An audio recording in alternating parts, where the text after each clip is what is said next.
Good afternoon. My name is Tess Taylor, and I'm a specialist in the Community Education Department at MDA. We're thrilled to have you join us for day 2 of our Equipment and Assistive Technology series. This learning series is part of our larger MDA Community Education program, which focuses on bringing the neuromuscular disease community together around education and resources. Be sure to visit the Community Education section on mda.org for updates on upcoming events.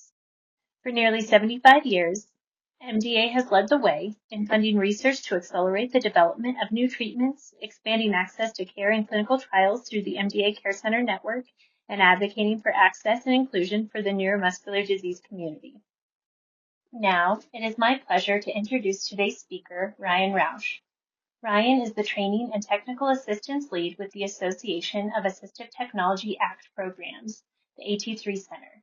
With a robust background as an occupational therapist and assistive technology professional, Ryan brings extensive experience from having worked in schools, the VA healthcare system, home healthcare, and higher education. Ryan is dedicated to helping people with disabilities find and use assistive technology to help them live their best authentic lives. Hi, Ryan. Thank you so much for being here today. I will now turn the time over to you. All right.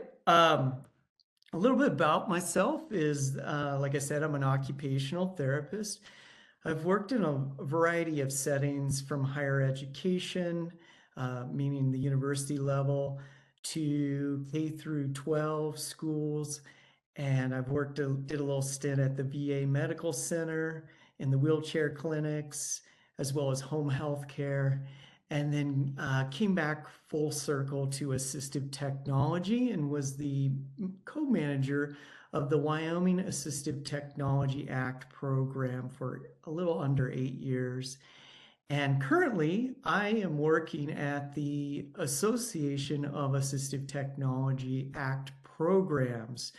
We are a nonprofit, and I'm here today to not only talk about assistive technology, but provide you all with a great resource, an Assistive Technology Act programs. There is one in every state. And so I will be going more in depth here in a little bit later. So just really excited to be here today and talk more about assistive technology. So a little bit about today. I'm going to be talking more on a surface level, on more of an introduction level for you all. And so I hope that you'll walk away with one, being able to define assistive technology, two, talk about the AT process, what does that look like, and then exploring assistive technology. That's kind of the fun thing. It's the show and tell, all the cool things that are going on in the assistive technology world. And then fourth thing, of course, I know you guys are all itching about this is, well, how do I fund assistive technology? And then lastly, I'm going to discuss some AT resources that are out and available for you all. So, what is assistive technology? In a basic nutshell, in the basic sense, it's tools that help people do what they need and want to do in their everyday lives. And anyone can use it. Um, I'm using assistive technology on a regular basis whenever I'm using my Siri or I'm using Amazon Alexa, and I'm just seeing Siri going off on my iPad right now. But anyone can use it, and everyone benefits from it. It's technology that can work with us across the lifespan.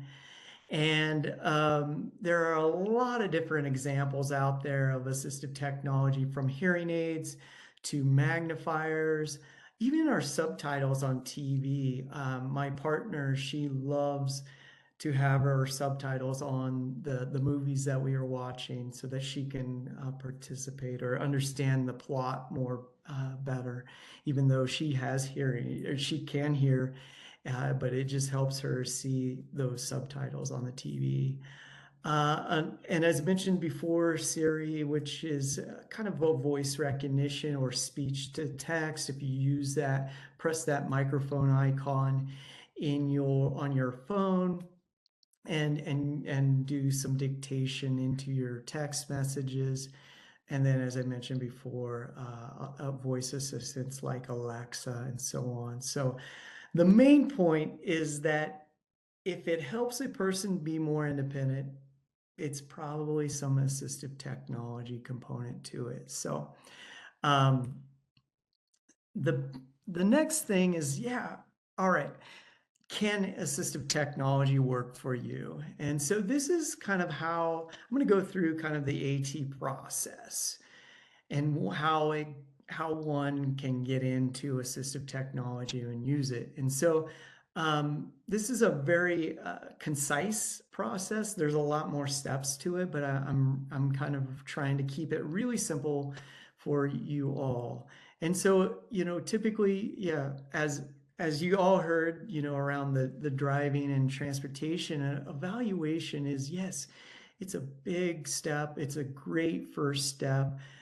Even I would go a little bit beyond is considering assistive technology might be a pre-step, and then getting into that evaluation. And so during the evaluation, what you're going to see is that you're going to be working with a specialist, somebody that works in the assistive technology field, and that might be an occupational therapist, it might be a speech language pathologist, it might even be a physical therapist, to even some assistive technology specialist or assistive technology professional.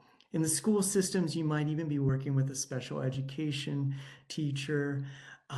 In the vocational rehabilitation world, you might be working with the voc rehab counselor, and maybe they have a specialize in assistive technology. So I just stress that, yeah, the evaluation is really where you're working alongside an individual and you're identifying your needs, you're figuring out what task or activities you need help with. And then from there, it's about breaking down those steps, understanding what is working, what is not working, and why it's not working. And so that's really what the evaluation piece is.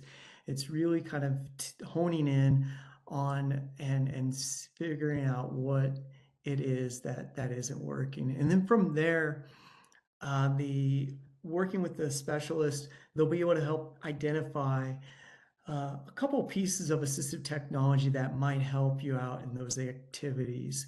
And so I like to really talk about this next step is trialing. This is the try before you buy step. You really need to go out and take a test drive. Just like your vans and the E150 van versus the Toyota Sienna. It's the same kind of concept with assistive technology. You really need to take that piece of equipment and test it in your environments and see if it's going to work for you. And so, um, I think, working through a lot of different features, working with a lot of different applications is vital. And so I feel like the trial period is a vital one. You can gain a lot of information and understanding through all that. And then lastly, implementation. I want to stress implementation because it really is a big piece of the assistive technology process that a lot of people may overlook. I've heard it state is it's 1% inspiration or 1% inspiration, 99% perspiration. And so that 1% is the evaluation, but the implementation is really the big piece of it all. It really makes or breaks the use of assistive technology in one's daily lives. And so what I'm talking about implementation is thinking through how are you going to plan using that assistive technology in your routines, at home, at work, or even in the community at church, at Walmart, going to the grocery store, going to community events, you may need to really plan through how it is that you're going to be using it. A lot of assistive technology requires batteries. And so thinking through how you're charging it, when you need to charge it, and so on. So in addition to thinking of having an implementation plan, you need to think through of like getting trained on, getting support. It is vital and crucial to think through all of this. So that is the OT, or the assistive technology process, and it might be a little shortened here today, but yeah, it's usually typically starts off with considering and evaluation, trialing it, and then coming to a decision on acquisition or buying, and then implementation. So now on to the fun stuff. So exploring some AT solutions. Now I get to talk about some of the cool things that are out there. And I'm going to be covering today I'm just going to be covering 4 areas: communication, feeding, environmental control, meaning your home, and then gaming, which is a part of leisure, thinking of those pieces. And so I want to stress here, there are a lot of different areas that assistive technology can help on, but today I just picked 4 to keep it really short, concise, and to get you guys kind of thinking and kind of get the wheels going. So with communication, communication is vital.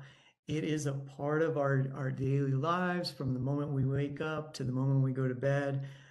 It is vital to communicate with loved ones, to make those social connections, to make your medical needs known, or just in general needs known.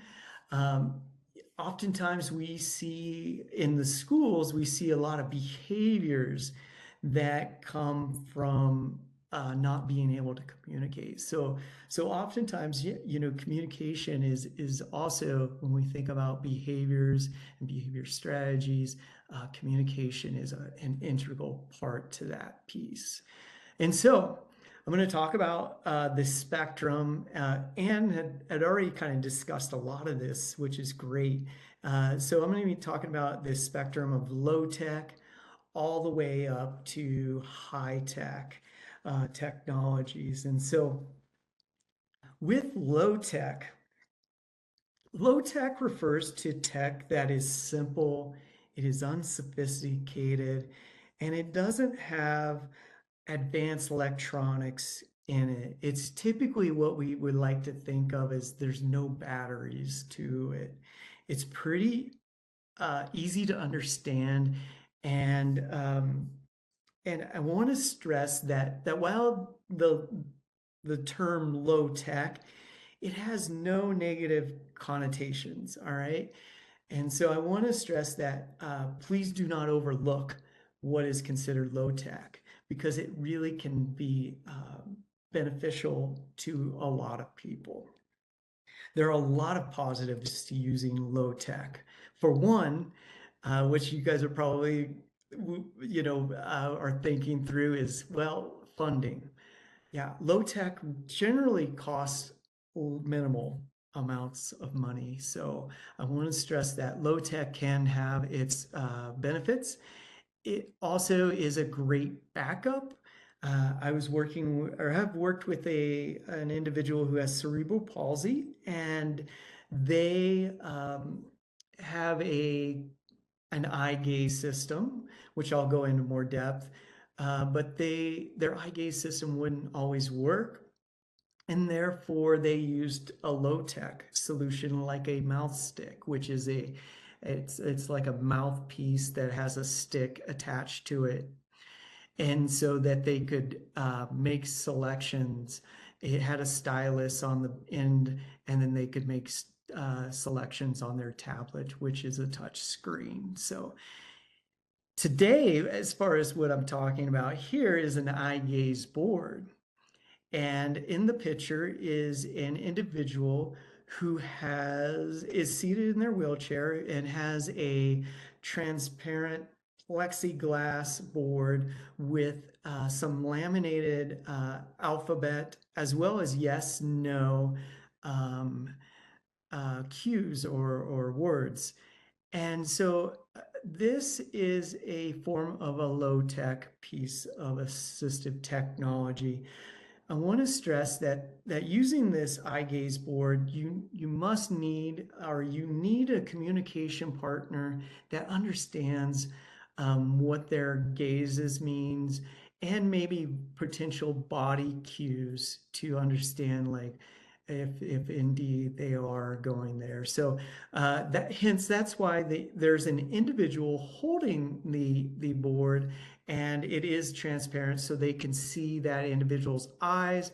If that individual eye goes to the middle of the board and to, well, that individual's left or the communication partner's right, that would indicate that that person is meaning yes.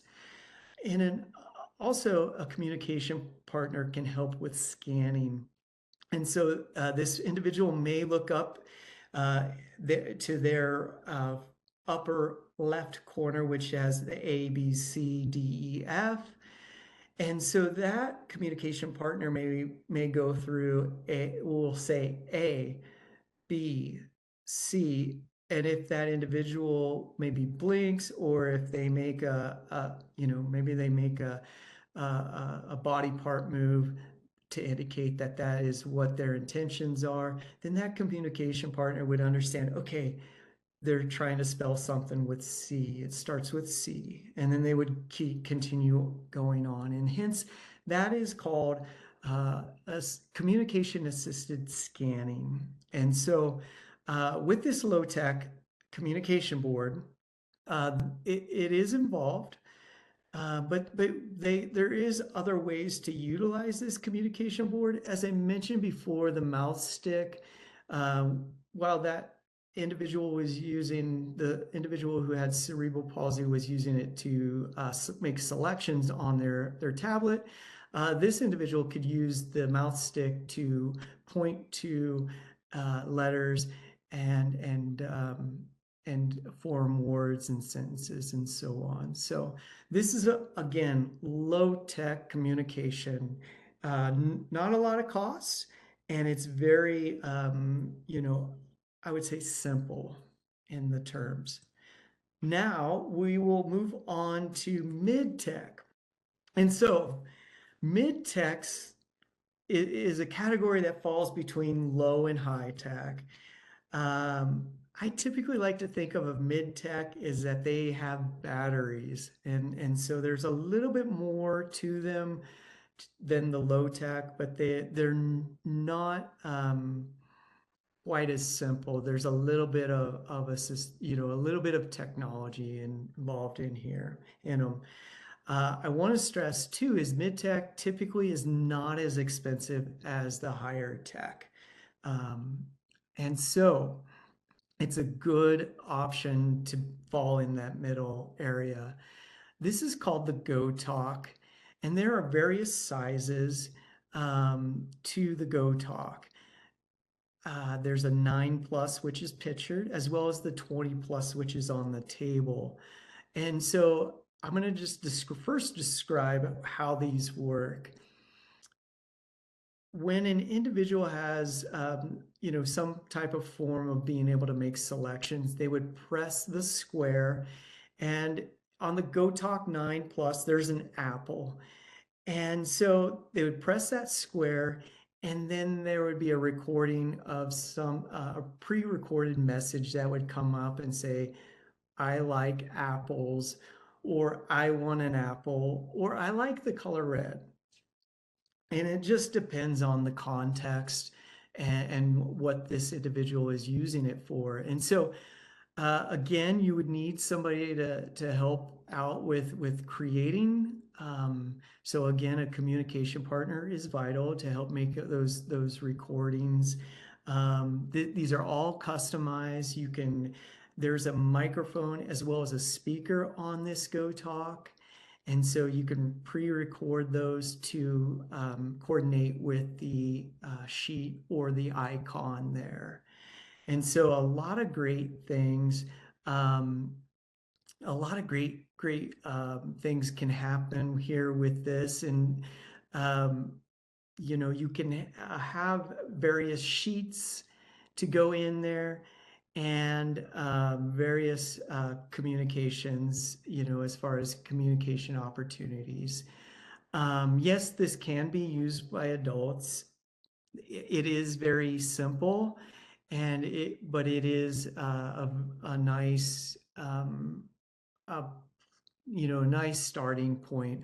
I will stress that, while this is a nice, kind of entry mid level way, it is, here's the cons to this Go Talk, is that it doesn't allow for dynamic or a variety of conversations. You're pretty stuck to those various, you know, um, um, communication memos or audio clips that you would put into it. So one can kind of get stuck in those. But they work, in a sense, if you're in kind of a closed situation, and okay, I'm going to McDonald's. I've got these 4 things listed, like I want a Big Mac, or I would like a large fry. You can kind of pre-program them. It doesn't allow for what I would say fluid conversation. So, but this is the Go Talk. Again, a big key to distinguish this mid-tech is that it has batteries, but is a lot more cost effective than the high tech. So you're looking at, with the Go Talks, they used to be around 126, but since the pandemic, they've gone up in price to around $300. Again, that's average. I'm just giving you a ballpark estimate here with the Go Talks. But another great thing about these Go Talks is that they're pretty, they can take a beating. So if you have an individual who likes to throw things, or is out on the playground at recess, or, is just hard on things, Go Talks are a great solution to have. And so I will talk now more about high tech. And so high tech refers to more advanced tech. It typically is more complex. It's typically more expensive. And I would say it's a lot harder to learn because there's a lot more to it, as well as there's a lot of setup involved. Pictured here is a Tobii Dynavox eye gaze series, or eye gaze device, and it's a speech generating device. And so the way that this device works um, is that there is a several set of icons on the device. A person would use their eyes to direct the cursor. So if an individual moves their eyes to the right, the cursor would go to the right. If they move their eyes to the left, the cursor would go to the left, and so on. Once they get to the cursor or to the icon that they want to select, they would dwell, or they might use their eye blink to make that click, or what we would consider a standard mouse click would be their eyes would shut, and then the click would happen. And so that is the way that this device is being controlled. There are other ways of controlling the device, such as using your touch, your finger. Again, using a stylus. You could even use switches, which I'll talk about here in just a sec. But one of the key things that I want to talk about high-tech communication, for those that are, have are communicating, have spoken, but are losing their voice, or um, are not working on having to develop language per se.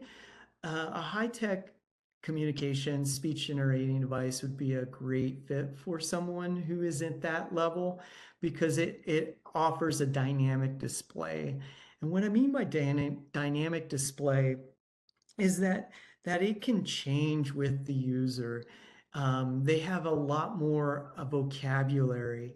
They can go to several different vocabulary sheets. They can go back, and they can, certainly string together a lot more words, and then press the speak button, and that would speak for them. In addition, these speech generating devices have numerous voices to select from. And so that you can switch between, an older adult, male, female. You can go to a mid 20 something year old and younger. And so there are numerous voices, and the voices have gotten so much better over the past 5 years. Um, in addition to voices that you can select from, there is an option to do voice banking. Now, what I'm referring to that is where an individual who has their voice, they go in and record, and they create this, what we would call a bank, like a piggy bank of their voice. This voice bank can then be uploaded to a speech generating device.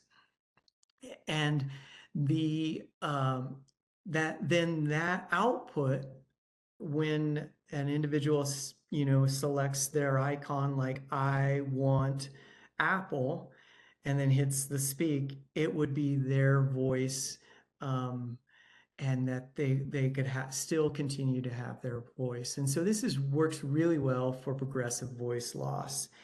And I think I saw a question around being able to use this with Alexa and or Apple's or Google, their smart speakers. Yes, you can do this, and I've in the past been able to use this. So and then somebody asked about AI helping with voice bank.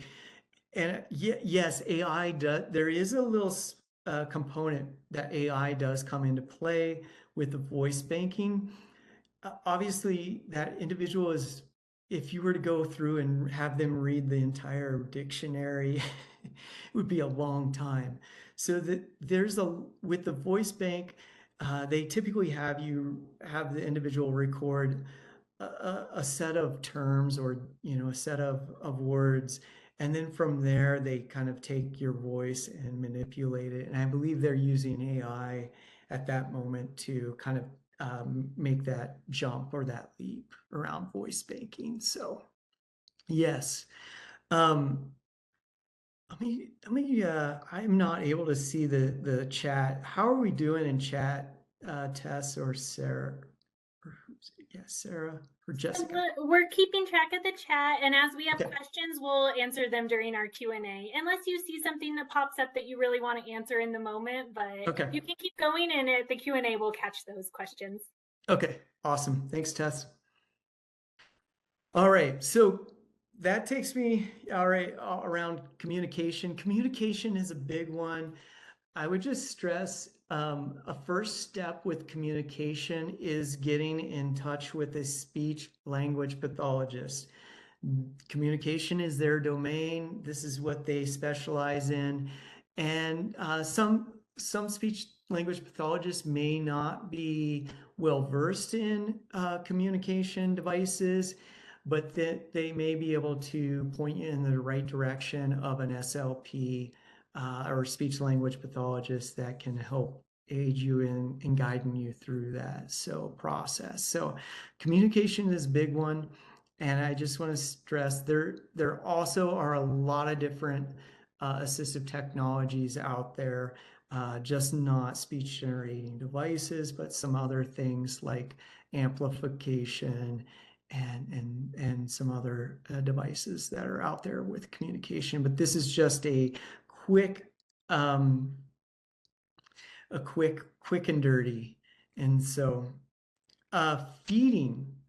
With feeding, I'm going to talk about two things real quick, which is the Obi feeding robot, as well as build-up utensils.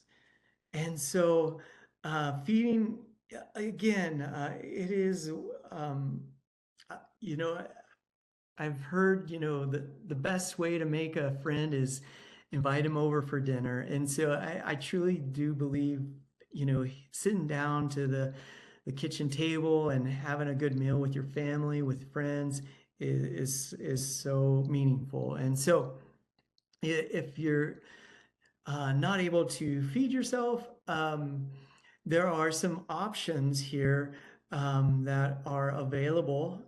One is called the Obi feeding robot. This robot is pictured here on your right.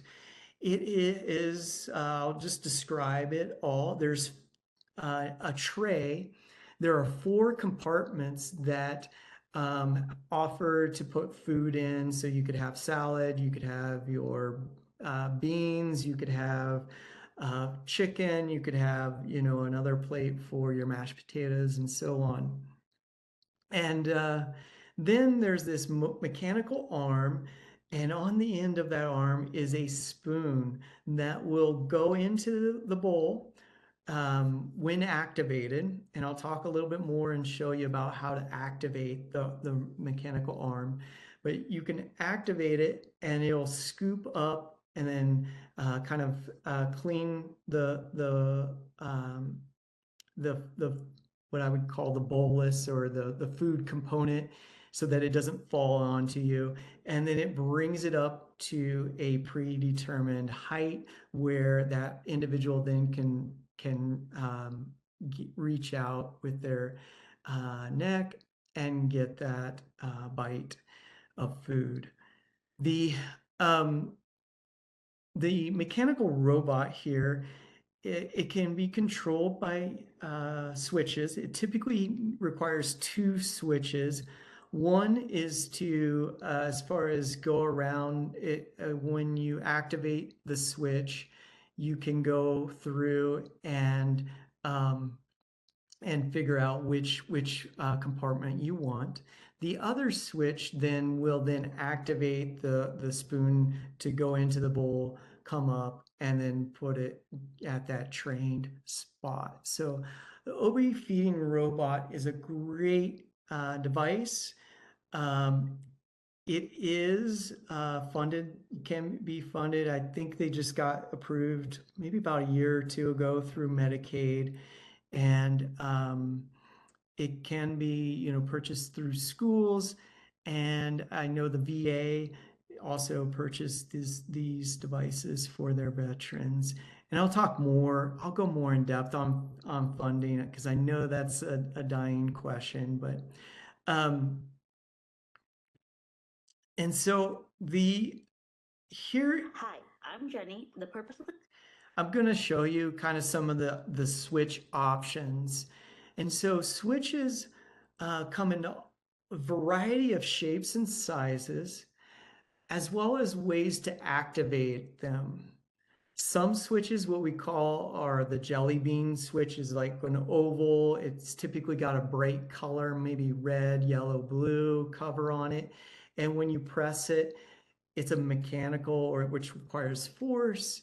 A great example of that out in the world is our sidewalk buttons. When you go and press that, that's kind of like a mechanical switch that this individual is going to show you here in just a sec. But there are also other ways to activate. Some of the other ways of activation are sip and puffs. There are eye blink switches. There's just proximity switches, meaning you just need to get close to it. You don't have to get right on it. You don't have a lot of force.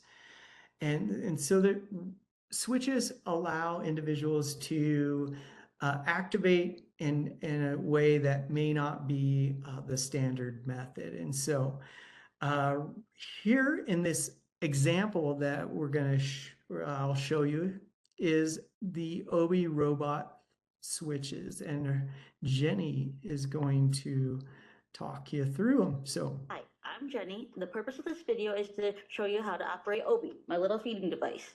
There are multiple different ways you can use Obi. The first way I'll show you is with my head. The next way that you can use Obi is with your shoulders. The next way I'll show you how to use Obi is with your legs. Using your legs is helpful if you can't use your arms very well or you have more control and strength in them. Another way that you can use Obi is with your feet. The last way I'll show you how to use Obi is with a sip and puff attachment. This is helpful for people that don't have any range of motion from the neck down. Thanks for watching this video. Please check out our website and follow us on social media. Thanks! all right. So there are a lot of ways of being able to operate the OB robot. And I just want to stress here is that switches are a great option to control a lot of different devices, whether it be the OB feeding robot, but it can also control your iPad. You can also use it to control a computer, toys, blenders, and so on. So switches are really a cool way to operate things that may, if you are not able to use the standard way of operating them. So OB retails, I think, for around $5,000. And again, I want to stress, that funding is a big piece, and a lot of these high tech pieces of equipment are very expensive. But go into the mindset with I'm searching for what's going to help me be independent or my family member to be more independent. And then think about funding as kind of a secondary piece to it all, because there are a lot of ways, and I'll get more into that, to get funding and to help you get those devices. So the OB feeding robots, really cool high-tech solution. And Hi, now, I'm Jenny. Different ways you can. Next way that you can use Obi is with your shoulders. all right. Sorry about that. My video wanted to play again. All right, so next thing is built up utensils. These are pretty standard, a lot of different shapes and sizes. You can go into it with, you can make your own, or you can buy adapted ones that come pre-made. And so on the left picture, there are a variety of tubes, foam tubes that is, that are different diameters, different sponginess, and so on.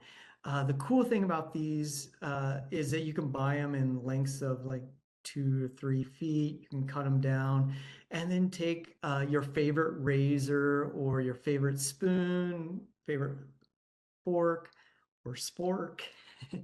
That's the fork and the spoon combined together, or your knife, anything that you like and you want to adapt. This is a great great opportunity to really adapt your tools, your utensils, and so on. On the far right, I have a picture of a set of a spoon, fork, knife, and a smaller spoon. And this one comes pre-made. They've have, as you may be able to see, is there's a little bit more of an shaped grip to them. So there's a little bit more as far as a little contour to them all. Built-up utensils, provide you a little bit more grip, a lot more what we call gross grasp in the in the occupational therapy world. So, but it's just bottom line, it provides a little bit easier to grip and helps you, stay doing the things that you need to do, such as doing, shaving, eating, writing, maybe even painting, maybe doing some gardening stuff. So you can take these foam pieces and adapt them, put them on to a variety of things in the home. So, and this would be, I would call this really that low tech area. So, all right. So environment. So I'm going to move on to environmental control in the home. So assistive technology in the home. And this term, environmental control, used to be pretty prominent. It has since morphed into smart homes. And that's kind of what the new term for being able to control one's home. You may even hear it automated homes, but smart homes are really have taken off with Amazon's smart speaker, and Apple has one, Google as well. And basically, these smart homes, how they work is that there is a smart hub which connects all devices, and that might be the Amazon Echo. You typically talk to it and have a voice control. Like you typically need to say a wake word like Alexa, and then it'll come on, and then you say the command. And from there, that command will then be digitally manipulated and transferred via your internet or your Wi-Fi system to a peripheral device such as a smart light bulb, or might be your blinds, it might be your thermostat. And so that is in a nutshell how these smart homes work. I will say there's a lot of setup to them. They do require a tablet, smartphone, or computer to set up the accounts. And depending on, the peripheral devices that you use, the manufacturer may have an account that you've got to go on and set up that account in addition to the Amazon account or the Apple account. So there's a lot of setup with these and a lot of things that you need to think through. I want to stress, if you have an Amazon device, you'll want to make sure that the peripheral devices are Amazon compatible. And so always look to see, is this compatible with your Amazon Echo, or vice versa. If you have an Apple device, you'll want to make sure that it works with your Apple device, the Apple speaker. Again, there's a lot of devices that can be controlled via these smart hubs, like your door locks. You can lock and unlock your door. Automated doors, you can have it open and close your door.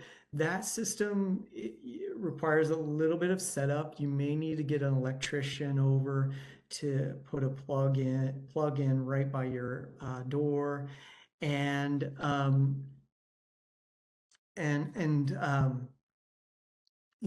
as far as there is a little bit of setup in that automated door.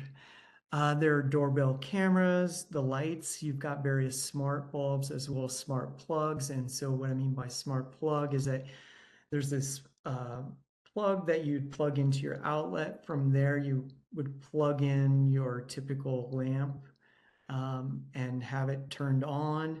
And then from there, you can control that lamp via your voice. And you would go something like this: Alexa, turn on living room lamp. and then the lamp would turn on. And you say, Alexa, turn off living room lamp, and it would turn off. Again, there's a lot of setup involved. You would need to have somebody set that up and identify that lamp, because you may have a lamp in your bedroom that's listed the same thing. So you really need to figure out how to distinguish those lamps and so on. Some other things are thermostat.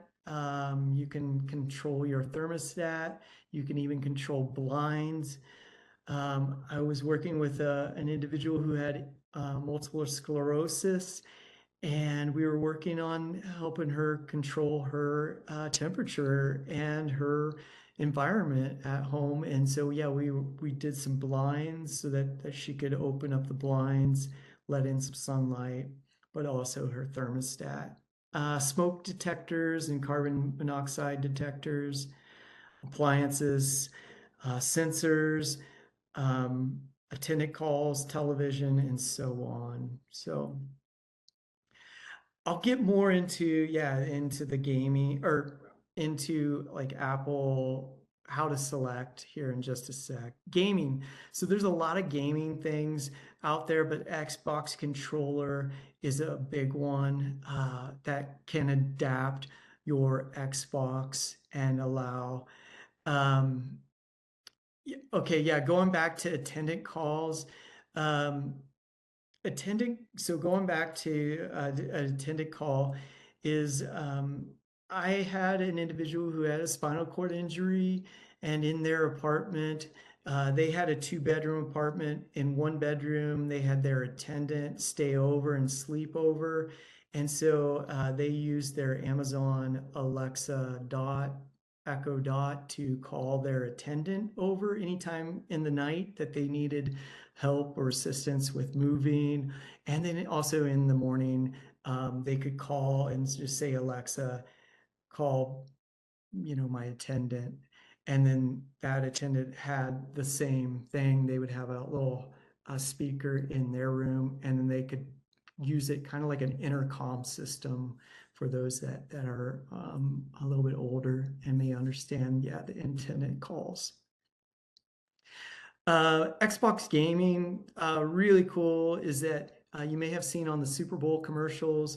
But anyways, this again allows a lot of different things to be connected to it to control the Xbox controller, such as like joysticks, again, switches that we talked about earlier.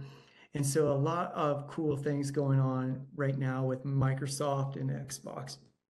If you want more gaming, HBO has this really cool TV show or movie called Quad Gods. It's the first accessible gaming group or team, I think it's, so it's really cool. But there's also ablegamers.org. They are a nonprofit. Their mission is to decrease social isolation through play. They offer peer counseling program, as well as there's a Makers Making Change. And so that's makersmakingchange.com. They will help 3D adapt, and so 3D print and make some of those things available for individuals. And so you can connect with a maker, and they'll help kind of troubleshoot through and 3D print you a joystick or anything that may help you out connect to your gaming. So funding options, I'm kind of brushing through these so we can get through this. So to the funding options, there are a lot of different options out there. Like I mentioned before, the Veterans Affairs, the VA Medical Center is a really awesome organization or agency that helps a lot of veterans. So you need to be connected. Typically, you'll want to go through the physical medicine and rehabilitation services, and there are occupational therapists, PTs, SLPs that can help out as far as figuring and determining and then getting funding through the VA.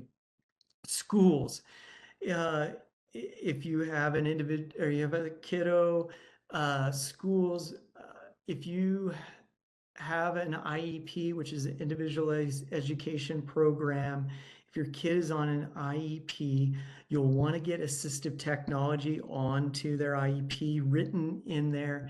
And then from there on, that school will then be held accountable to provide assistive technology. And so a good starting point for that is ask for an assistive technology evaluation at the next kid's IEP meeting. If you have a kid who's on a 504 plan, that also will work. I heard Ann talk about the Division of Vocational Rehabilitation, another great agency that pays for assistive technology. And again, that's talking with your counselor and getting into there. So, and Division of Vocational Rehabilitation is when you're looking at trying to get into the workforce and or back into the workforce. Some other areas that you may look into are the telecommunication equipment distribution programs, which is the relay services and ICANN Connect. Those typically eligibility need to either have hearing, deaf or hard of hearing, or for the ICANN Connect, the eligibility is both hard of hearing and low vision to blindness. Medicaid, Medicare, and private insurance. So they'll pay for communication devices, but not a lot of assistive technology is covered. So the main ones are communication devices, and then DME, which is the wheelchairs and power wheelchairs, which I'm sure you guys have heard in previous sessions. Service organizations, always look to them, like the Lions Club. They focus on vision. Grants, some state programs, like I know Wyoming has the Montgomery Trust Fund. And then I heard Ann say this around crowd sourcing or crowdfunding. GoFundMe is a great one. I just want to stress for those that are on supplemental security income recipients, be careful. That may put you over the threshold, so just watch out for that. And then there are AT financial loans in this next set of slides that I'm going to talk about here in just a sec. And then lastly, think about the ABLE account. Getting the savings account. So lastly, to kind of wrap this up for you guys, Assistive Technology Act programs this is your guys' kind of jumping off point for you guys. If there's one thing you guys walk away from today is to go out, contact your Assistive Technology Act program. They help people with disabilities have more control over their lives by helping them use and find the tech that they need. And so there's one in every U.S. state and territory. There are 56 programs. And so they help people learn about assistive technology. These programs can answer questions and provide education on assistive technology. They can help you find out what may be useful for you, as well as they help you. There may be opportunities to find gently used equipment. And so AT Act programs collect, they clean and rehome a wide variety of gently used assistive technology, and they help you try it. Some assistive technologies have a short-term loan program where you can check out of there, kind of like a library where you check out a book, you can check out assistive technology. Some of these programs do not charge any fees. Some programs may charge just shipping costs to ship back and forth. And so again, I'm going to advocate that you guys go look for your Assistive Technology Act program. Here in just a sec, I'll give you the ways to find your one. In addition, as I was talking about through funding, and I kind of cruised through funding, your AT Act program can help you figure out ways to pay for assistive technology. They can help find those special programs. They may know of what's particularly in your state or territory, what grants are out there. So here's how to connect with your AT program. And so visit AT, the numeral 3 Center, CENTER.net. This is the AT3 Center is where I work out of. And so we are tasked with collecting and keeping an AT directory. And so for the AT Act programs, you'll want to click on the top. There's a Find an AT Act program, and then you'll select your state or territory, and there should be a link to get to your state or territory, as well as contact information. And so with that, I'll open it up to questions. Thanks so much, Ryan, for your great presentation. You gave us a lot of wonderful information. I really like that you mentioned, I think something that our families don't always think about is doing that assistive tech eval for IEPs and 504s. That's a great tip. So hope everyone remembers that. So let's get to the chat. Would you have any thoughts on the best tech that would adapt to recognize challenging or raspy voices? Yeah, so technology to when your voice is starting to go, I would first start looking at things that you can do practically. Like for one is how are you seated? And so looking at ways to increase accuracy is ensure that you're seated properly, in which that can engage your diaphragm and when you're speaking. So you want to make sure that you're in a good position to for one, speak. Two is that you want to set up the environment for success. And what I mean by that is when you got a raspy voice and you're looking for voice recognition accuracy, you want to make sure that the TV is not blaring, or that if you're in a loud Walmart, or if you're in a stadium, your voice recognition is probably not going to be working in that environment. So you want to make sure that you're in a quiet area and that you're limiting outside noises and so on to use voice recognition. Third thing is consider using a Bluetooth microphone headset. The microphone, believe it or not, may provide you with a little bit clarity. It gives you a little bit more, it's closer to your mouth versus if you're using your phone or your Android or Apple phone, tablet, whatever. That microphone may not be able to pick up as good as a Bluetooth microphone. And then lastly, I mentioned before is using a voice amplifier.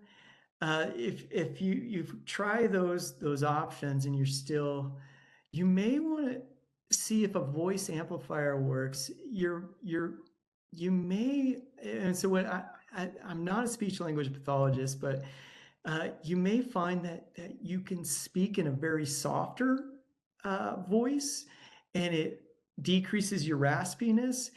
And therefore, if you speak in a softer voice, you could use a voice amplifier, which is it just basically has a microphone and then it plugs into a speaker and it increases the volume.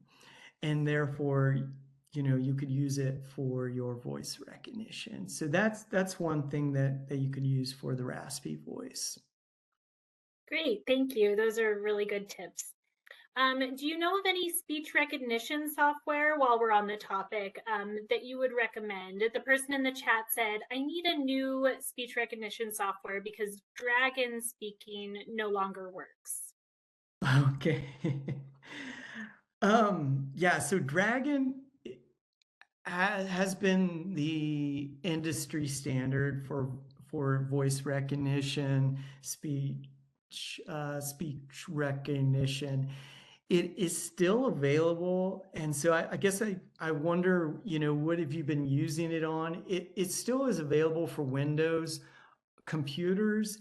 It no longer is available for the iPad. or Apple products. They discontinued that a couple of years ago, 4 or 5 years ago. And so if you're using Apple, I would use Apple voice control. That has gotten better. And the Apple voice control allows you to control your device via your voice. The thing that I do love about Dragon is that it allows you to still use and customize your vocabulary as well as train. So if you're not quite pronunciating everything, it used to be like you had to talk like a robot for it to understand you. Now it's gotten better and naturally, but Dragon will continue to get better as you use it. Whereas a lot of these, like Google has a lot of built-in speech recognition. Those are not learning your voice profile over time like Dragon is. It's understanding just the way it is, and so they have gotten better, but I would still try to figure out why your Dragon is not working. And if it's something like you need to upgrade, it could be that, that kind of a solution. Okay, great, thanks. A lot of questions about voice recognition software and voice recording in the chat. Can the Go Talk be used by adults? Are there different formats for adults? The Go Talk can be used across the lifespan, adults, young kids, middle age, and so on. It typically would, for adults, the Go Talk might be, as I mentioned before, it might be a little bit stifling because you're limited to those communication or those icons. So like the 9 Plus allows only essentially 12 pre-recorded vocabulary or phrases. So the Go Talk may be a little bit limiting for older adults if they've already developed those communication skills, and yeah. Yeah, absolutely. Makes sense. So how many phrases do people need to record if they're looking to do voice banking? And can AI help with voice banking? Yeah, so I want to say it's like you can go online right now and there's a couple voice bank. I don't know specific, again, I'm not a speech language pathologist, but there's a website that you can go in and voice bank. And I think it's as simple as reading a passage of like Moby Dick or something, it's not that, I don't think it takes that long. It's like, I would say 15 minutes to an hour of it. And then from there, you do have to pay some money to get that. And then from there, you can transfer that file into your speech generating device. So. Great. We just also had one follow-up question when you were talking about the raspy voice and making sure that you're in a position to best record. And what about like body positioning specifically? We had a follow-up question about what's the best way to position your body in order to speak? Yeah, so well, one thing is certainly getting everything in alignment. Your wheelchair, hopefully, if you're, and I'm just kind of going off on assumptions. If you're seated in your wheelchair, typically the seating and positioning specialist or professional should probably have gotten you there. And so sitting in your wheelchair, making sure that you're in the proper alignment, as opposed to like, when you're thinking about sitting on a couch, you're going to be in a different seated position there. You're probably going to be having your back, what I call rolled over, and just kind of like in a vegetation state of mind. So seating upright, having some, some support from the back, but also your legs, and so I often like, as far as when I'm thinking about that, is having a hard surface is sometimes good to get that. And then but yeah, if you have a wheelchair and you're seated in your wheelchair and you've had a seating evaluation, then use your wheelchair. That's vital. So Yeah, absolutely. So shifting gears a little bit, we had a question about the price point for the OBI or the OB feeding device. Do you know what the price point on that is? I mean, it's been about a year ago or since I've checked, but I think it's around $5,000. It might have gone up. Yeah. But Yeah. it's around 5,000. Do you have any favorite high-tech communication devices? It can be confusing to choose. Yeah, I mean, there's a lot out there. And so um again, working with a speech language pathologist to tease out or kind of sift through all that is vital. Because yeah, there's so many things out there, from just getting an iPad with a communication app on it to getting something that's dedicated like the Tobii Dynavox. Their products have been around for ages, and they're really they have a really solid reputation. But again, I think it's really up to you as a user. Is like, what do you like? Um, what do you need? As far as communication, and so on. So again, consult with a speech language pathologist to kind of help sift through those communication piece devices. But yeah, there's some good things that have came onto the market. Ion is doing like an eye gaze system, so you don't have to always go with Tobii Dynavox, which used to be kind of the industry standard. In the school systems, I feel like the app Pro Loco to Go has kind of been the one that's forced upon students. But again, I think, it's really figuring out what you like, what you gravitate towards, what features and options. And so I think that's vital, um, yeah. Yeah, great. No, that's a great answer. I think it depends on the person and their needs and what their care team is guiding them towards. Speaking of eye gaze technology, do you have any information on what's new in eye gaze and Neuralink technology for quadriplegics? Yeah. So, I mean, as I mentioned, before, eye gaze.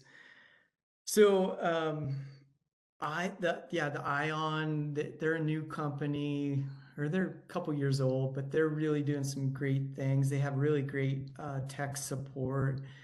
Tobii Dynavox is another manufacturer that has been in the eye gaze for quite some time now, and they have some really solid pieces of technology. Um, I want to stress is there's a new feature on the Apple, and Apple has an eye tracking feature now that's built in. And when I say built in, it comes preloaded, or for those that for new devices like Apple iPhone 16, I think it's just coming out. That'll come built in. But for those of us that don't have iPhone 16, it is available to when you get upgrade to the iOS 18, which is the operating system. So this is new. I want to stress though, the eye tracking on Apple, it doesn't work with every device. Some of the older models, like I have, for example, I have the iPhone SE, which is I think the second generation. It does not work on that. So you need to go in, check to see if your iPhone or iPad are compatible, and then ensure that your operating system's up to that 18, update it. And then it's a feature that you go in through the accessibility. So you go to settings, accessibility, and then you look for eye tracking. And so I used it just recently. It's pretty good. It's new. It still has some kinks. Eye gaze, I want to stress, is while it's a great option to use, it can be very challenging to learn how to use it, as well as it can lead to a lot of eye fatigue. So you want to use it in short spurts throughout the day. As far as Neuralink, as you guys probably have heard, is the Elon Musk owns the company, and I'm a little hesitant because of Elon's think fast, move fast, fail fast, move fast kind of model.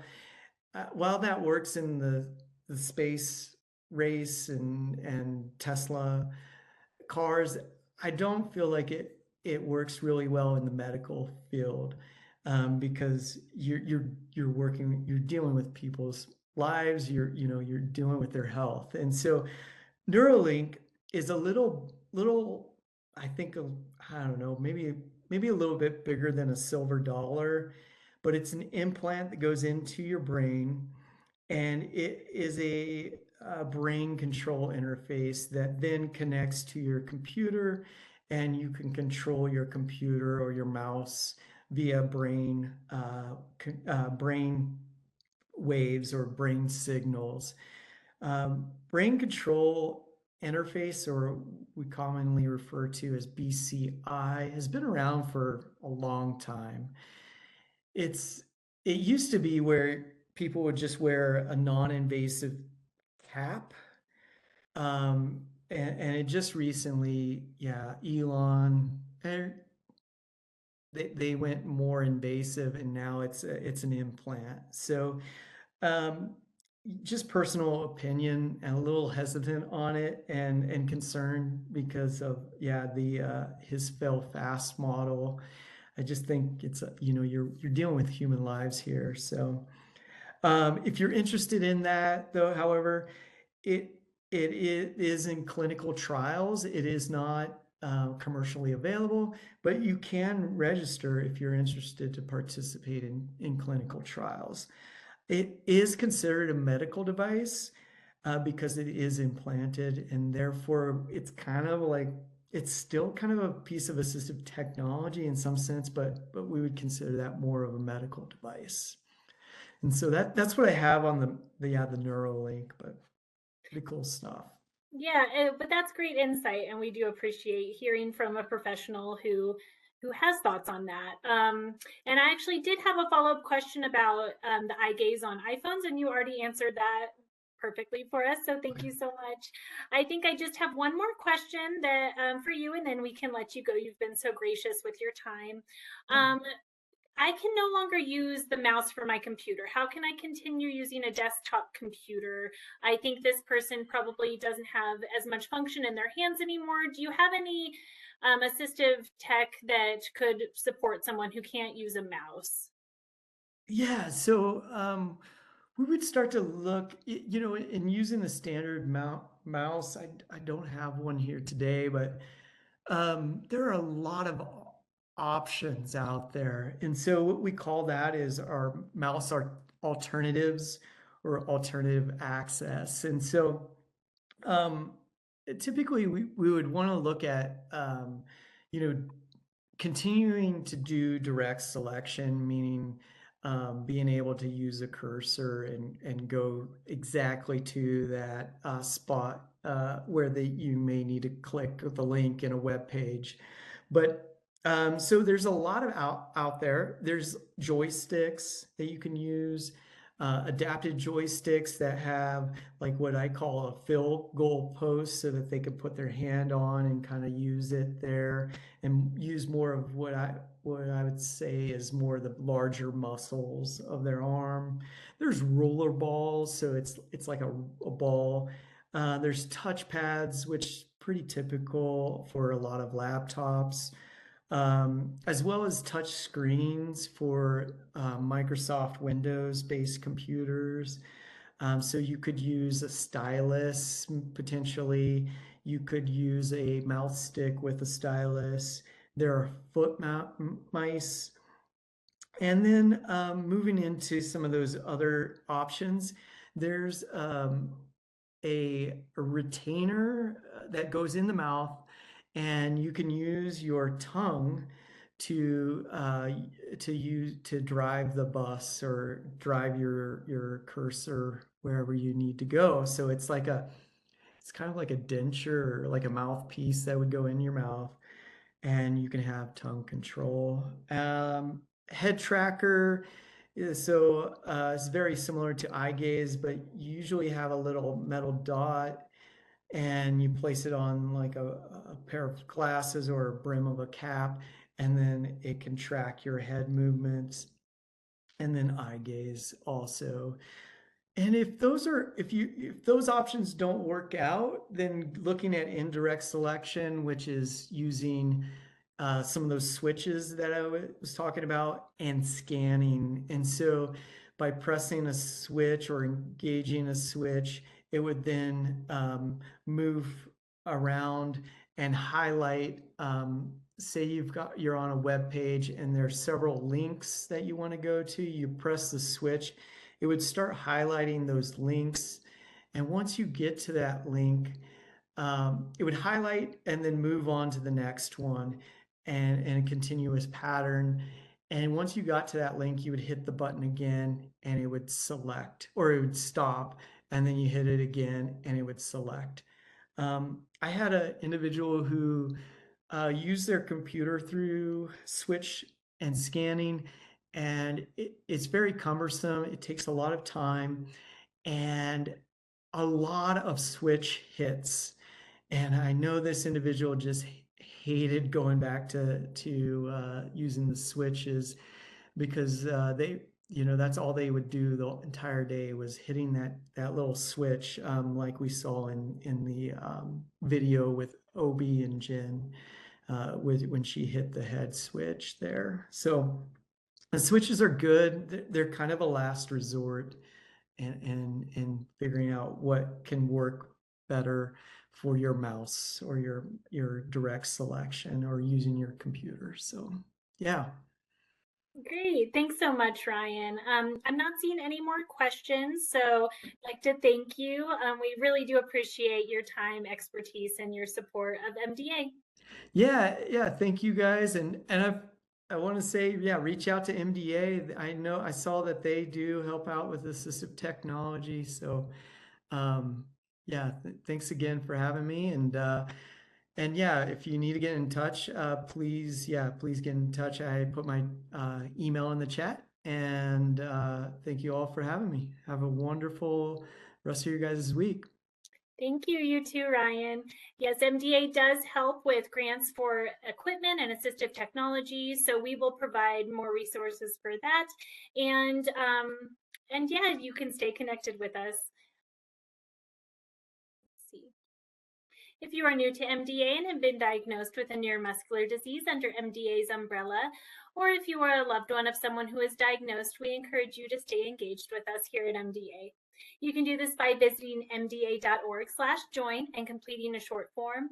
Joining is free, and we'll keep you up to date on the latest research, educational programs, and supports. MDA has ongoing webinars, virtual learning programs, and live events that may be of interest to you. Be sure to check out our webpage frequently by scanning the QR tab at the right of your screen, or visit us at mda.org/events. usa.org/care/community-ed.